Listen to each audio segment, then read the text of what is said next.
চীন তো ক্রমাগতভাবে বাড়ছে, ক্রমাগতভাবে তার সায়েন্টিফিক ডেভেলপমেন্ট হচ্ছে, ইন্ডাস্ট্রিয়াল ডেভেলপমেন্ট হচ্ছে, কাজে তার সঙ্গে ব্যবসা বাণিজ্য ইত্যাদি আমাদের বহু সুযোগ আছে।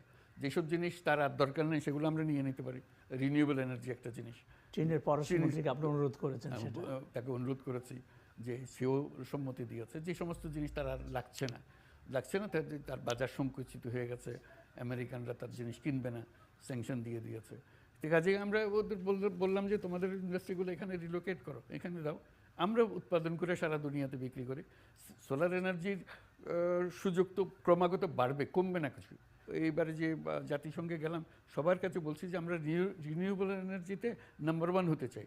আমাদের কে কত রিনিউয়েবল এনার্জি দেবে, কোন কোন সূত্রে দেবে। হাইড্রো, নেপালের সঙ্গে আলাপ হলো যে নেপাল প্রধানমন্ত্রী বলে আপনার যত হাইড্রো দরকার আমরা দেবো, আপনার যত বিদ্যুৎ দরকার আমরা দেবো, কোনো অসুবিধা নেই, টাকারও অসুবিধা নেই, কিছু অসুবিধা নেই।